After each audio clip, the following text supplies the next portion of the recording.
My parents hated me when I bought a house and didn't give it to my spoiled brother. Before continuing the story, let us know in the comments which city you're watching from. Don't forget to subscribe to the channel, hit the notification bell so you won't miss more stories, and leave your like on the video. I learned early that love in my family wasn't distributed equally. It was rationed, carefully measured, and my brother got the lion's share while I survived on scraps. My parents never announced their favoritism. They didn't need to. It was in every action, every decision. When my brother wanted new sneakers, they appeared within days. When I needed school supplies, I heard lectures about budgeting and responsibility. He was 12 when they bought him his first laptop. I was 15 when I bought my own with money from my weekend job at a diner. "Your brother needs support," my mother would say, as if it explained everything. "He's more sensitive. You've always been the strong one." Strong. That word became my cage. It meant I didn't need encouragement when I made honor roll. It meant I didn't deserve comfort when I came home exhausted from double shifts. It meant my accomplishments were expected while his mediocrity deserved celebration.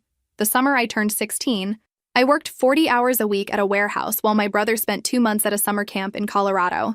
My back ached from lifting boxes, my hands were rough with calluses. Meanwhile, he sent postcards about horseback riding and campfires. "Isn't it wonderful that he's having such formative experiences?" my father said at dinner one night, displaying one of the postcards on the refrigerator. I looked down at my calloused hands and said nothing. When something broke in the house, I was questioned first. When money went missing, I was accused. When my brother crashed my mother's car during his first week with a license, she cried about how traumatized he must be. When I accidentally scratched my father's car door with my bike 3 years earlier, I'd paid for the repair out of my own savings. The pattern was so consistent it became invisible to everyone but me. My brother floated through life on excuses and second chances. He quit jobs after weeks because they were too stressful or didn't appreciate him. He dropped out of community college twice. Each time, my parents nodded sympathetically and assured him he'd find his path. I found my path because I had to. At 17, I was working 2 jobs and saving every dollar. At 18, I moved into a tiny studio apartment that smelled like old carpet and cooking oil. At 19, I enrolled in cosmetology school while working nights at a 24-hour diner. My brother, at 21, still lived at home, sleeping until noon and playing video games until dawn. "He's still figuring things out," my mother explained when I stopped by one Sunday. Not everyone matures at the same pace. I looked at my brother sprawled on the couch in his pajamas at 3 in the afternoon and wondered what pace he was moving at. By 23, I'd opened my own small salon. The space was modest, just 4 styling chairs in a strip mall between a dry cleaner and a tax office. But it was mine. I'd earned it with years of brutal work schedules, skipped meals, and nights spent too exhausted to do anything but sleep. My parents visited once during the first month. They looked around with polite interest, the way you might observe someone's hobby that doesn't quite make sense to you. "This is nice," my father said. "Must be expensive to maintain." "I manage," I replied. "Your brother's been looking at business opportunities too," my mother added. "He's very interested in entrepreneurship." Interested. That was the word they used for my brother's brief enthusiasms that never translated into actual effort. He was interested in photography until he realized it required practice. Interested in personal training until he learned about certification requirements. Interested in starting a podcast until he discovered editing was work. The salon grew slowly but steadily. I built a client base through word of mouth, long hours, and genuine care for the people who sat in my chair. One of those clients became more than that. She became my first real friend outside the twisted dynamics of my family. She saw through my carefully maintained composure during our sessions. When I mentioned my brother casually, she noticed the tension in my voice. When I talked about my parents, she recognized the careful editing I did. "They sound complicated," she said once, and that understatement made me laugh for the first time in weeks. She became my reminder that relationships didn't have to be transactions. That support didn't have to come with conditions, that I deserved to be seen as more than either a workhorse or a problem. By 26, I had something I'd never had before.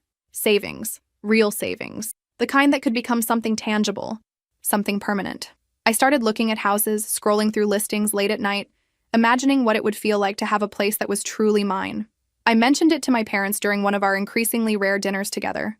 "That's ambitious," my father said, in a tone that suggested it was more reckless than ambitious. "I've been saving for years," I replied. "I'm ready."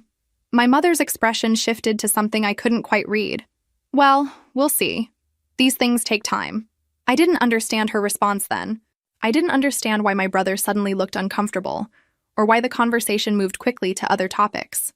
I didn't understand why, over the following weeks, every time I brought up house hunting, my parents would steer the discussion toward my brother's latest struggles with employment or housing or life in general. I didn't understand yet that they'd already made plans for my money, plans that didn't include asking my permission. 3 years passed. 3 years of building something real from nothing. The salon wasn't just surviving anymore, it was thriving.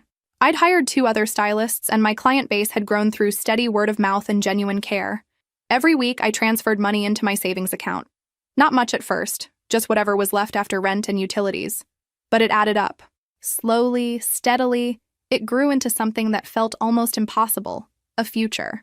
I kept a notebook where I calculated and recalculated what I'd need for a down payment. I researched neighborhoods, studied mortgage rates, attended first-time homebuyer seminars on my days off. I did everything alone, the same way I'd done everything else. My friend from the salon, my first regular client who'd become something more like family, noticed my research. "House hunting?" she asked one afternoon, while I was mixing her color. "Maybe," I said. "Soon, I think." "That's amazing." Her smile was genuine, proud. "You've worked so hard for this." It was such a simple statement, but it meant everything. Someone saw my effort. Someone recognized that what I had wasn't luck or privilege. It was earned. My parents knew about my plans. I'd mentioned it several times over the past year during our monthly dinners, those increasingly strained gatherings where I showed up out of obligation more than desire. "Still thinking about buying a house?" my father would ask, in that tone suggesting I was discussing plans to climb Mount Everest in flip-flops. "Still saving," I'd reply. Then my mother would sigh, that particular sigh signaling incoming guilt. "Your brother's having such a hard time finding stable housing. The rental market is so difficult for young people." My brother was 29. I'd been supporting myself since 18. "Maybe he should consider a roommate," I'd suggest, knowing it was pointless. "Share costs." "He's very particular about his living environment," my mother would say. "He needs his own space to really thrive." I'd lived in a studio apartment the size of most people's living rooms for 5 years. I'd shared a 2-bedroom with 3 other people before that. But sure, my brother needed his own space to thrive. The conversations always followed the same pattern. I'd mention my progress, my plans. My parents would listen with distracted attention, then pivot to my brother's struggles, his needs, his sensitivities. Every family dinner became a reminder that my achievements were footnotes to his failures. But I kept saving. By 27, I had enough for a down payment on a modest house in a decent neighborhood. Not anything fancy, just a small 2-bedroom with a yard big enough for some flowers. Something mine. My friend helped me research neighborhoods, checked crime statistics, reviewed school ratings even though I had no kids. She got excited about kitchen layouts and backyard potential. "You should start looking seriously," she said one day. "You're ready." I was ready. Financially, emotionally, practically ready. I'd worked for over a decade for this moment. I'd sacrificed social life, vacations, new clothes, nights out. I'd chosen the future over the present in 1,000 small ways. I mentioned my timeline at the next family dinner. "I'm planning to start seriously house hunting next month." My mother's fork paused halfway to her mouth. My father exchanged a look with her, something quick and unreadable. "That's quite soon," my father said slowly. "I've been planning this for 3 years." "Yes, but..."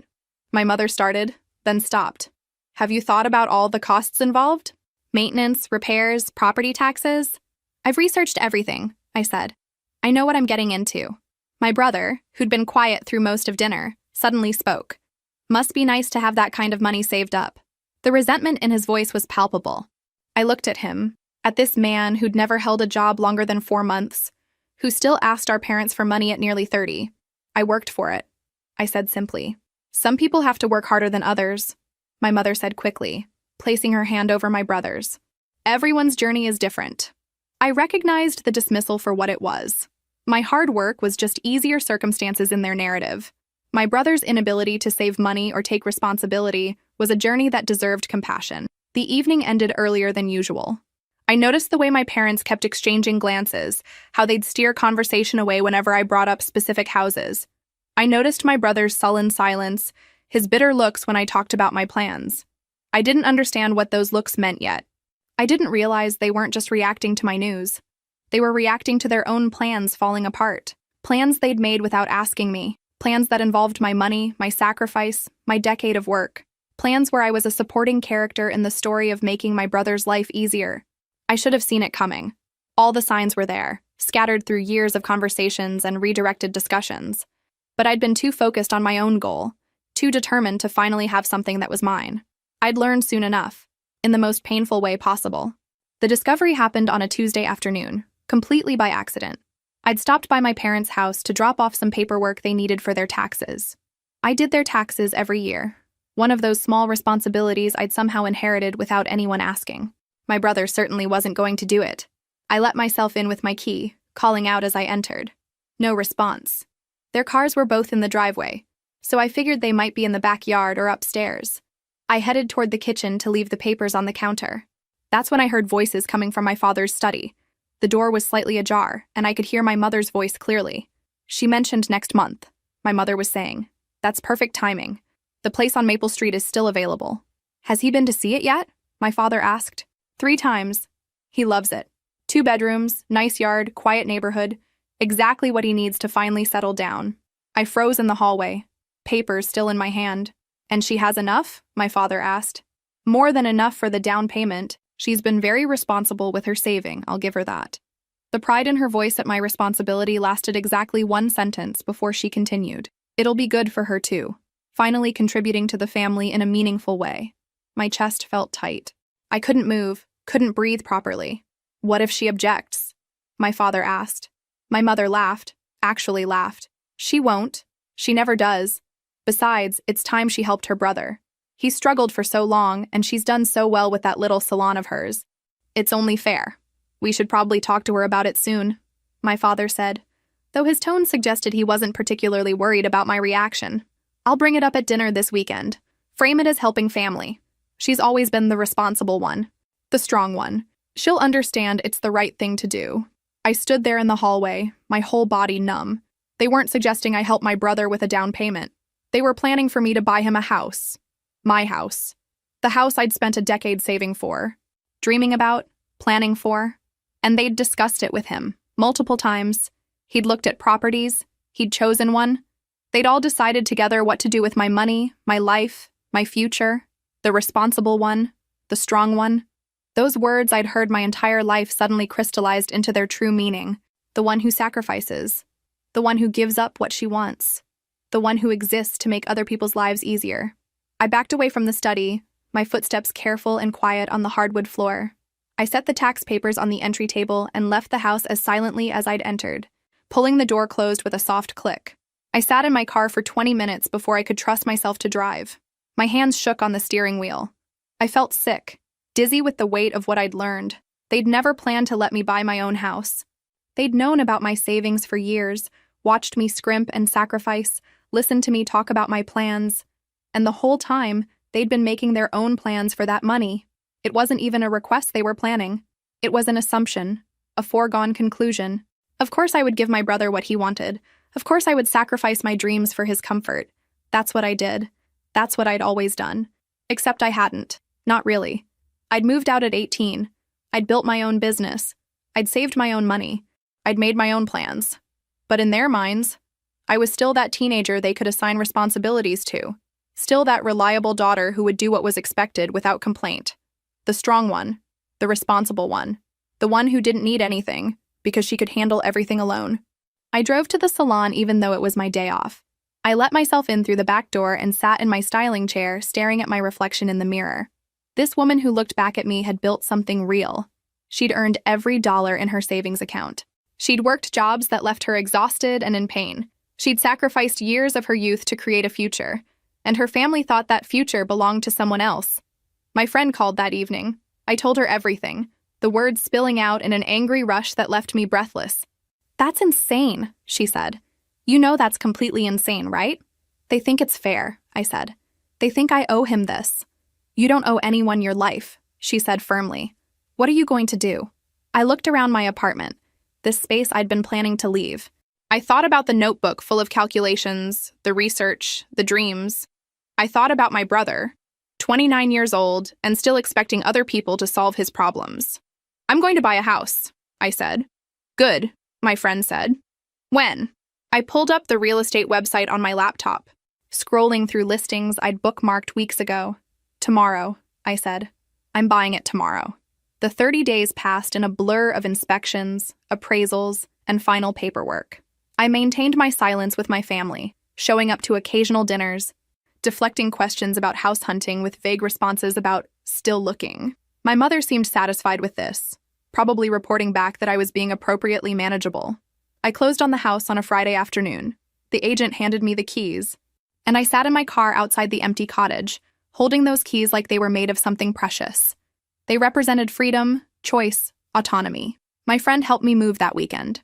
I didn't have much furniture, just what I'd accumulated in my small apartment. We made multiple trips in her truck, laughing and celebrating this milestone that was entirely my own. You need to tell them eventually, she said on Sunday evening as we assembled my bed frame. I know, I said. I just want a few days of peace first. Those few days ended on Tuesday. I was at the salon when my phone started ringing. My father. I let it go to voicemail. 30 seconds later, it rang again. My mother. Then my brother. Then my father again. My stomach dropped. They knew. I checked my voicemail. My father's voice was tight with barely controlled anger. We need to talk. Immediately. Call me back. I didn't call back. The calls continued throughout the day. 10, 15, 20 missed calls. Text messages flooded in. From my mother. How could you do this without telling us? From my father. Call me now. From my brother. You bought a house? Are you serious? I turned my phone on silent and tried to focus on work, but my hands were shaking. By the time I closed the salon that evening, I had 37 missed calls and too many messages to count. I sat in my car, staring at my phone, trying to summon courage. I drove to my new house instead. My house. I let myself in, turned on the lights, looked around at the space that was still mostly empty but completely mine. They couldn't take this from me. They could be angry, disappointed, furious, but they couldn't take this. My phone rang again. My father. I took a deep breath and answered. Where have you been? He demanded. We've been trying to reach you all day. I was working.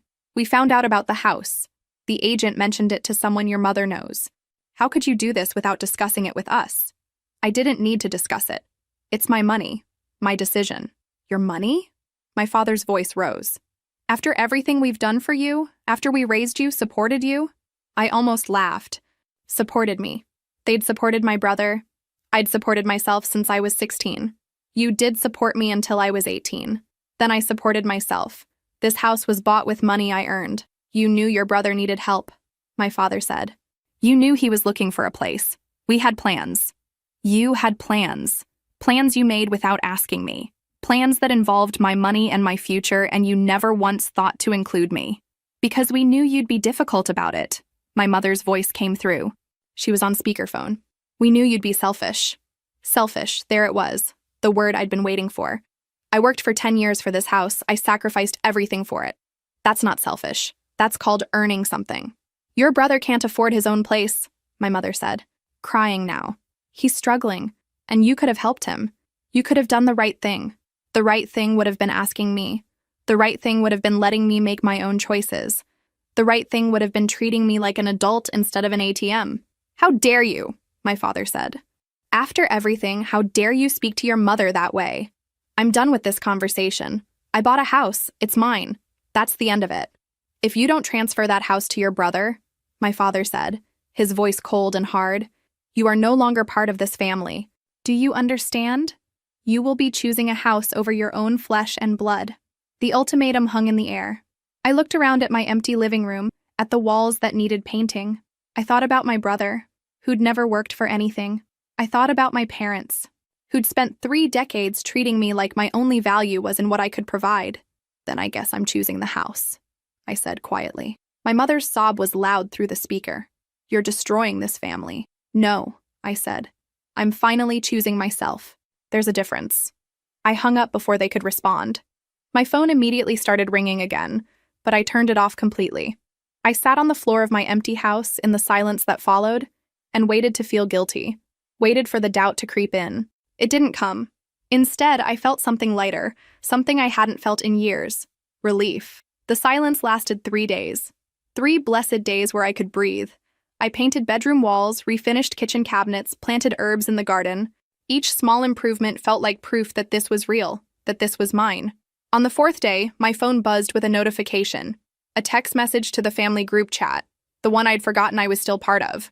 My brother had sent a message meant for my father, but he'd accidentally sent it to the group instead. If we keep pressuring her, she'll crack. Mom needs to cry more when she talks to her. Make her feel guilty about breaking up the family. Dad should threaten to cut her out of the will. She'll cave within a week if we make her feel isolated enough. I stared at the message, reading it 3 times to make sure I understood. It wasn't just that they were angry or disappointed. They had a strategy, a plan to manipulate me, to use guilt and threats as weapons to get what they wanted.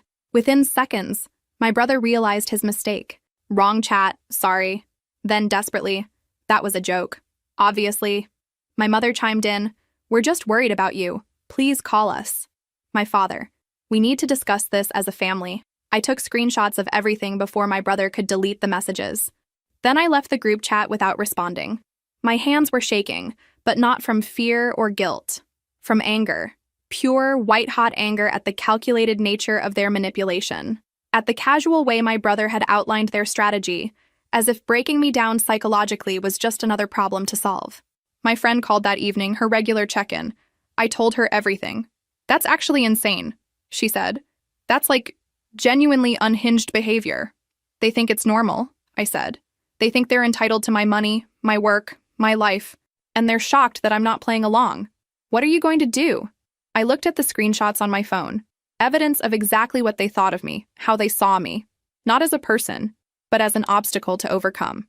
I'm going to do nothing, I said. I'm going to live my life and let them deal with their own. Good, she said firmly. You don't owe them anything, especially not after this. But they weren't done trying. Over the next week, the calls started again. Not from my parents this time, but from extended family members I barely spoke to.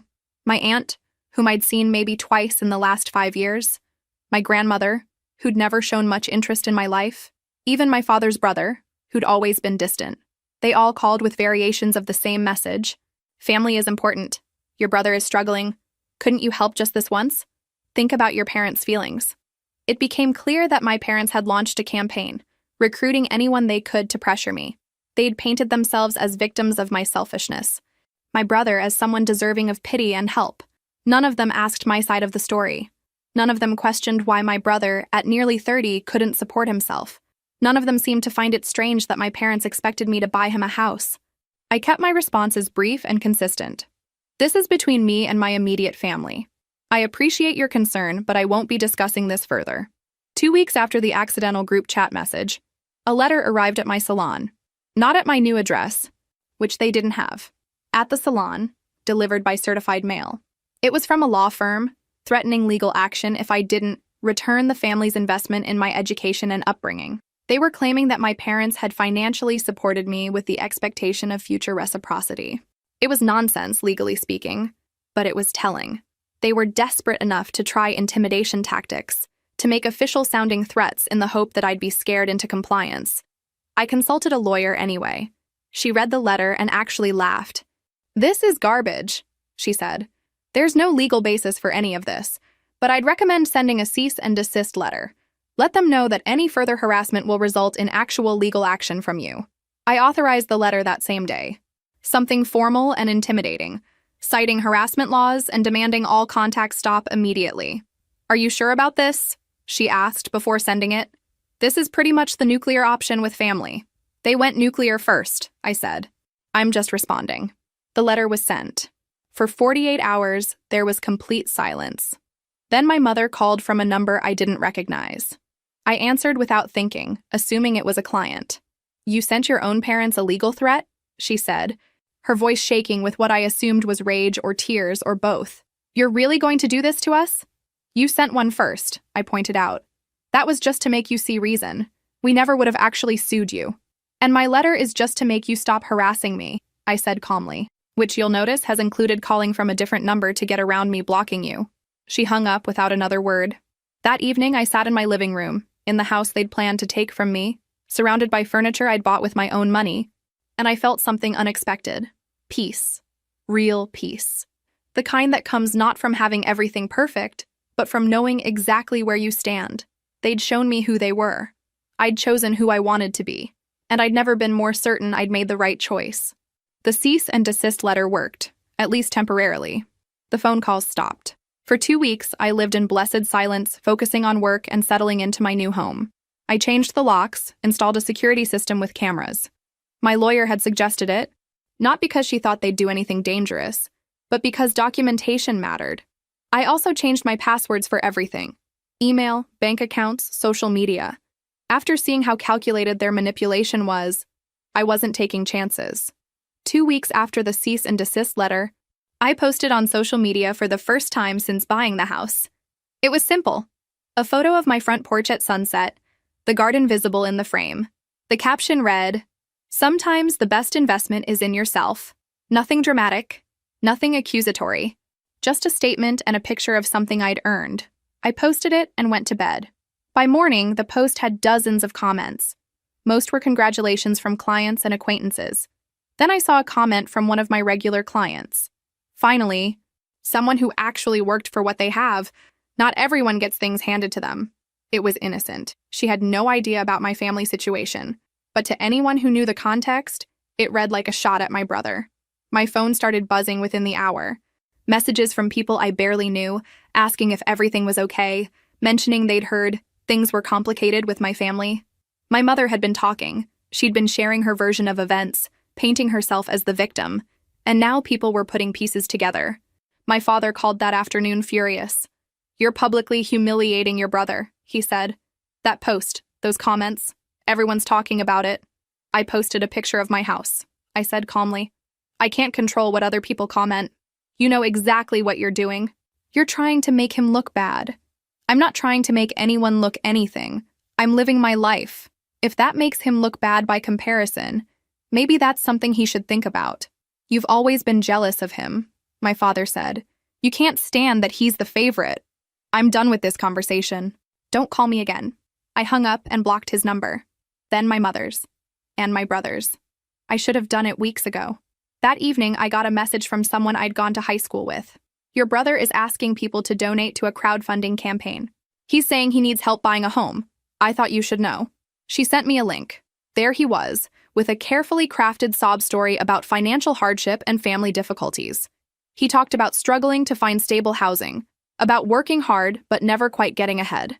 He didn't mention quitting every job after weeks, didn't mention our parents supporting him for 3 decades, didn't mention they'd planned to use my money to buy him a house. Instead, he positioned himself as someone who'd fallen on hard times through no fault of his own. The campaign had been up for 3 days. He'd raised exactly $73. I took screenshots of everything. Then I made a decision. I posted the screenshots on my social media with a simple caption: "Interesting perspective on financial hardship from someone who's never held a job longer than 4 months and whose family planned to buy him a house with my savings." It was petty. I knew it was petty even as I hit post. But I was done being silent, done letting them control the narrative. The response was immediate and overwhelming. Friends, clients, acquaintances came out in support. They shared their own stories of entitled family members. My brother's crowdfunding campaign was flooded with comments, not sympathetic ones. People called him out for his entitlement, his manipulation. Someone even found old posts of him bragging about vacations, contradicting his claims of hardship.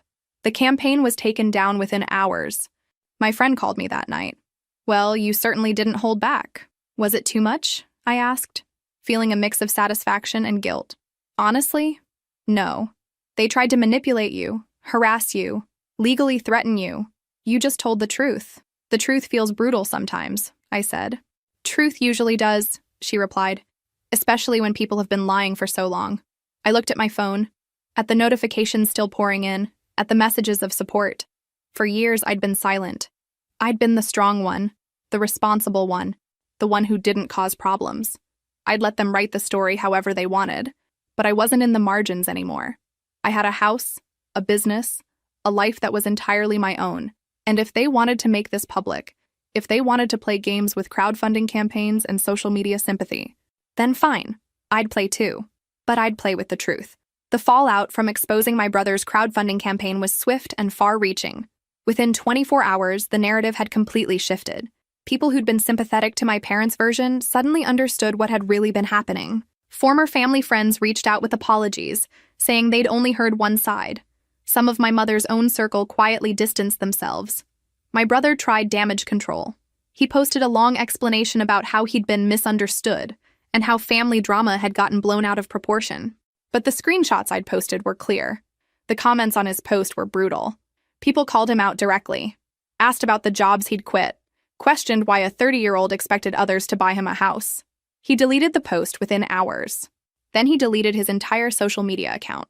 My parents tried a different approach. They sent a certified letter to my business, carefully worded by their lawyer. Not threatening this time.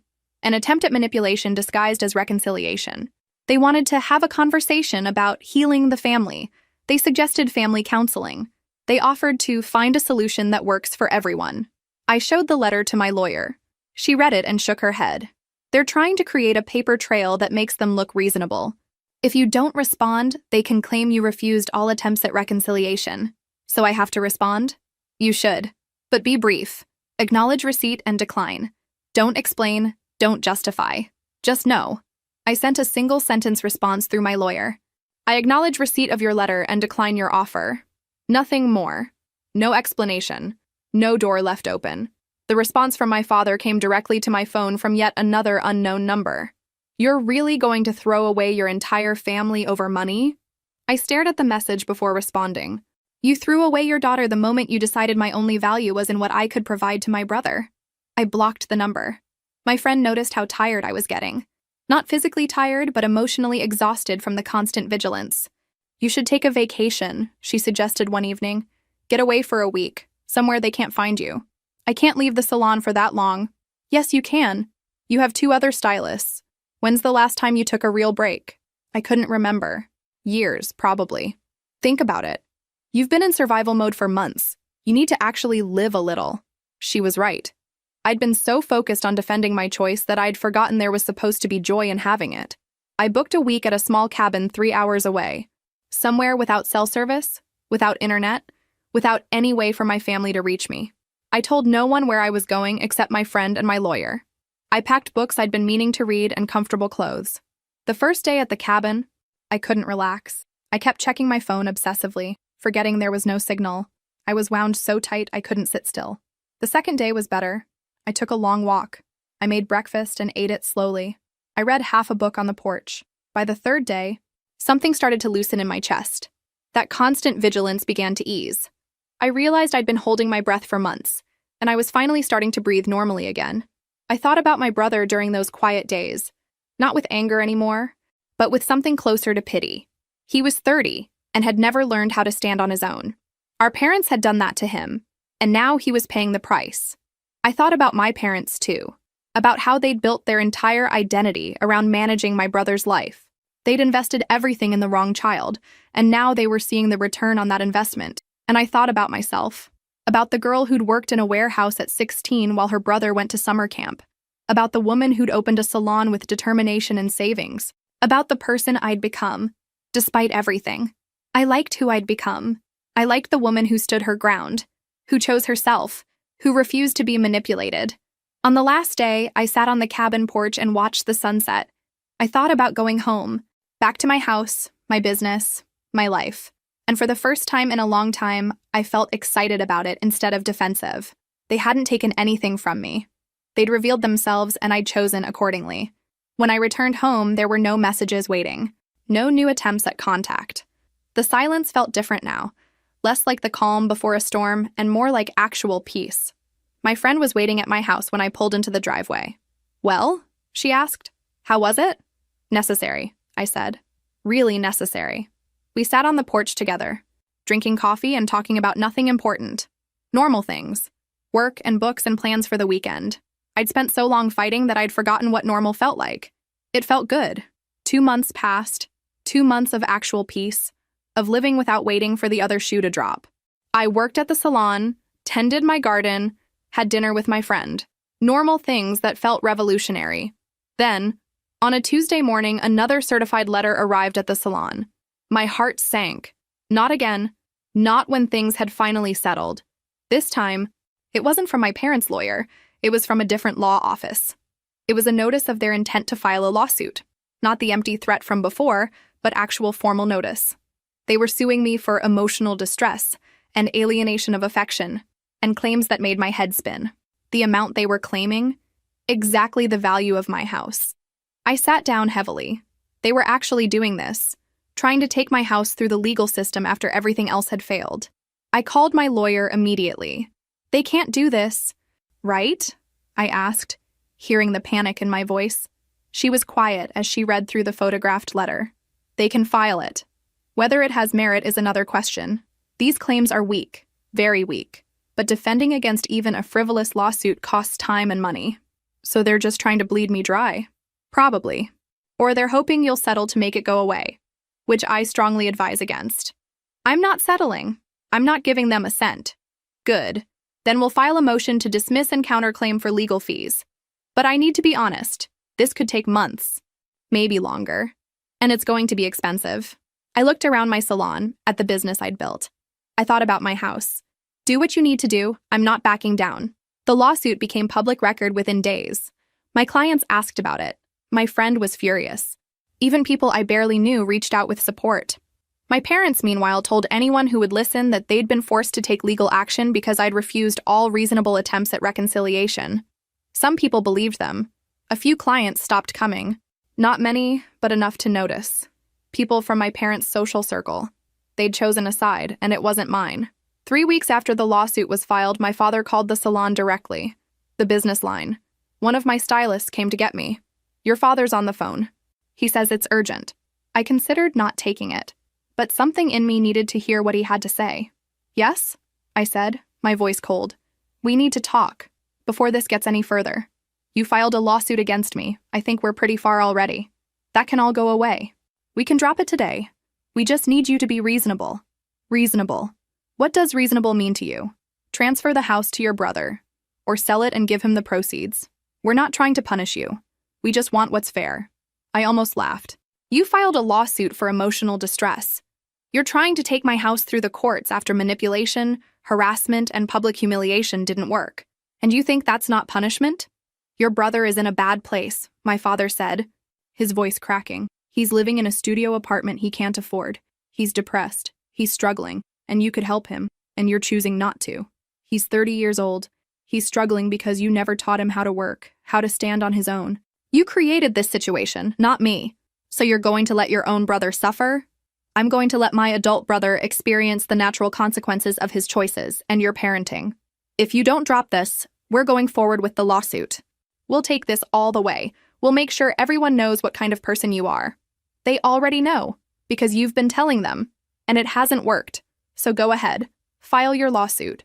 But I'm not giving you my house, and I'm not giving you my money, and I'm not giving you one more second of my peace. I hung up before he could respond. My hand was shaking. One of my stylists came over and squeezed my shoulder. You okay? I will be. That evening, I met with my lawyer to go over strategy. She'd filed the motion to dismiss and the counterclaim for legal fees. Now we waited. The judge will likely see this for what it is, a shakedown. But we need to be prepared for the possibility it goes to trial. How long could that take? Worst case? A year. Maybe more. A year of this hanging over my head. I can handle a year, I said, with more confidence than I felt. I drove home and sat on the porch in the growing dark. I thought about giving up, about how much easier it would be to just sell the house, give them what they wanted, and move on. But then I thought about what that would mean. They'd won. Manipulation and harassment and legal intimidation actually worked. I'd learned nothing, changed nothing, chosen nothing. I'd bought this house to prove I could choose myself. Giving it up now would be the ultimate betrayal of everything I'd fought for. So I wouldn't. No matter how long it took, no matter how much it cost, no matter how exhausting it became, this was my line in the sand, and I wasn't moving. 4 months into the lawsuit, something shifted. My lawyer called with news. Their lawyer wants to meet, off the record, to discuss settlement. I already told them no settlement. I know, but hear me out. Our motion to dismiss was granted on 2 of their 3 claims. The judge called them without merit. The only claim still standing is weak, and their lawyer knows it. So they want to negotiate their way out before they look worse? Probably. But it's also an opportunity. We can make demands, including payment of your legal fees. I thought about it. 4 months of stress, of legal bills piling up. Okay, but I'm not giving up anything. Not the house, not money, nothing. Understood. The meeting was held at a neutral location, a conference room downtown. My lawyer and I arrived first. My parents' lawyer came in alone, looking tired. "Where are my parents?" I asked. I advised them not to attend. This conversation will be more productive without emotions running high. He was probably right. He laid out their position, which had changed significantly. They were willing to drop the lawsuit completely if I agreed to give my brother $20,000. "No," I said immediately. "It's significantly less than they were originally seeking. It's $20,000 more than they deserve. They've harassed me, threatened me, and filed a frivolous lawsuit. And now they want me to pay them for the privilege of making it stop?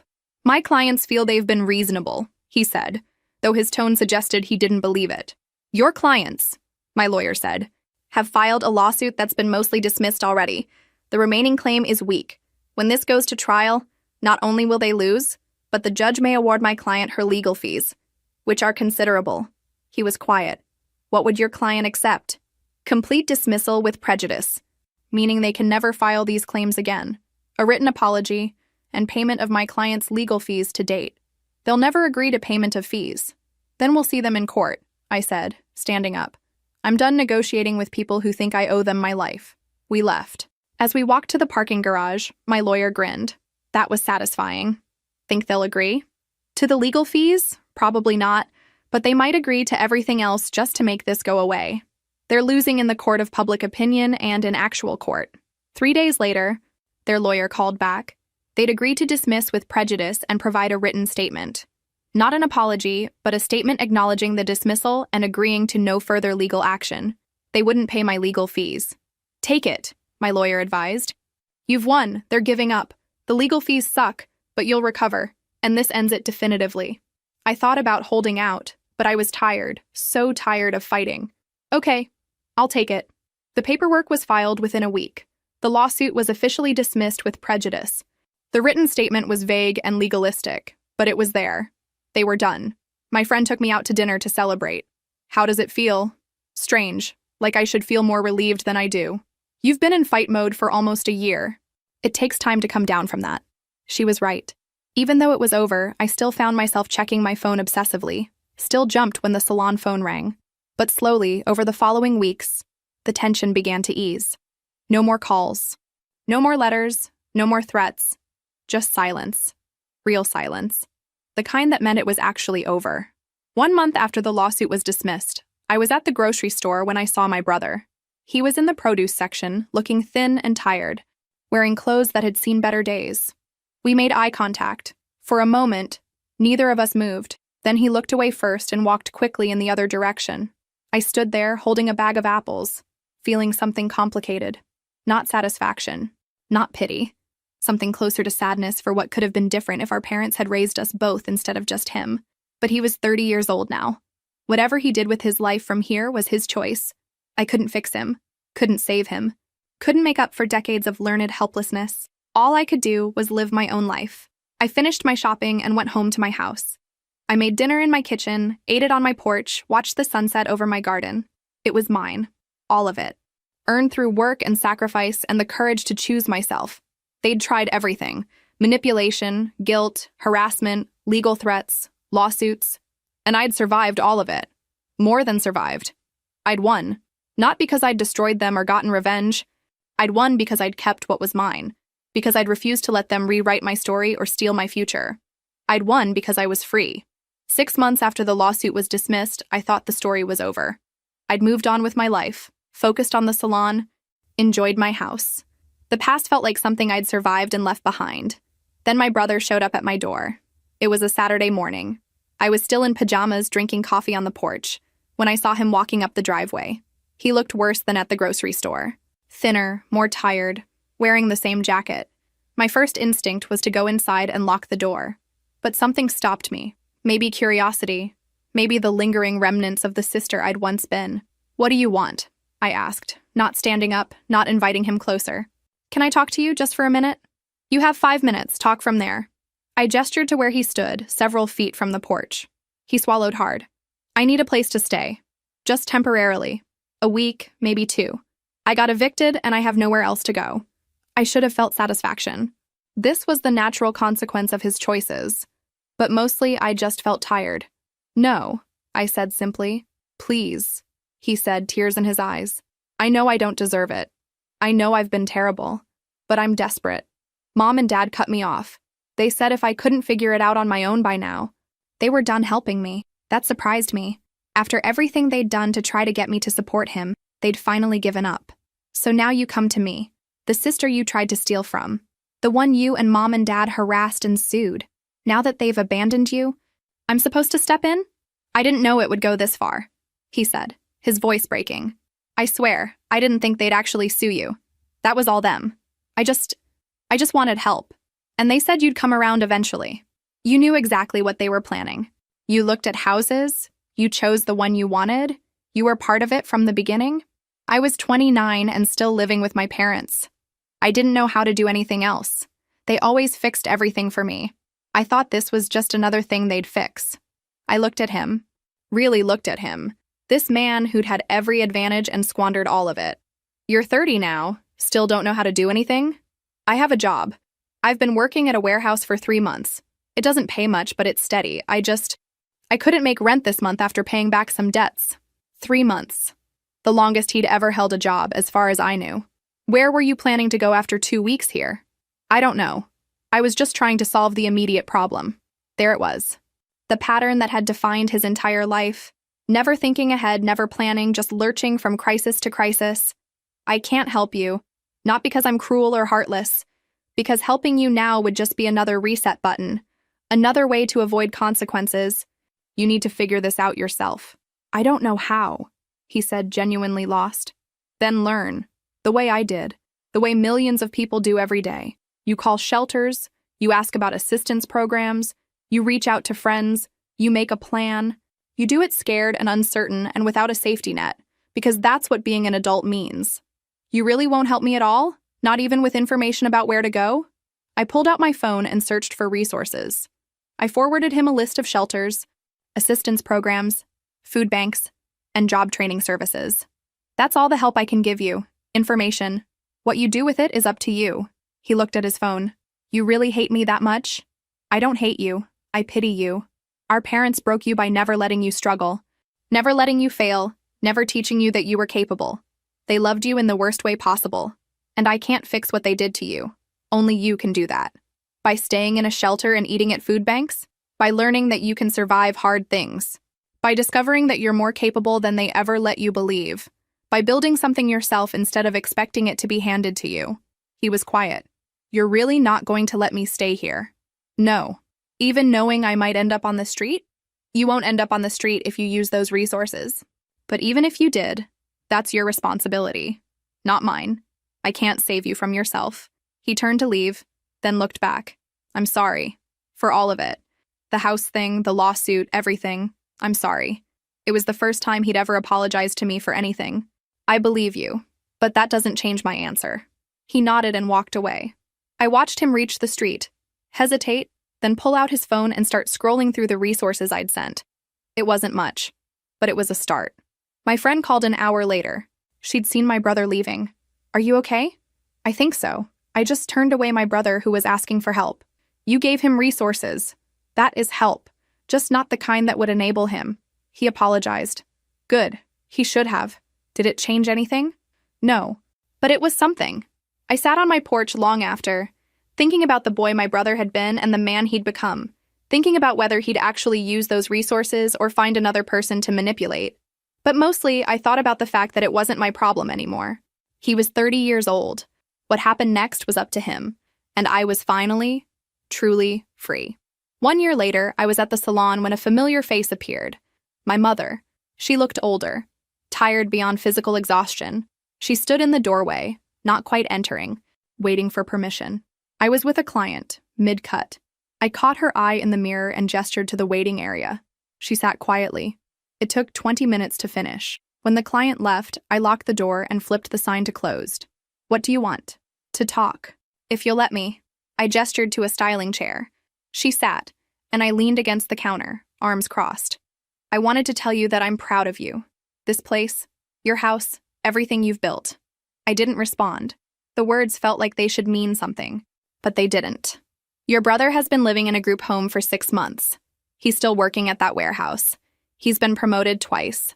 He seems different. Good for him, I said. Your father and I have been in therapy, trying to understand where we went wrong. And have you figured it out? She was quiet. We broke him. We loved him so much we never let him grow up. And we were so hard on you that you had to grow up too fast. It was the closest thing to acknowledgement I'd ever gotten. Why are you here? I wanted to apologize. For everything. The favoritism, the harassment, the lawsuit, for not seeing you as a person instead of just a resource. Okay. Apology noted. I know it doesn't fix anything. I'm not here asking for forgiveness or reconciliation.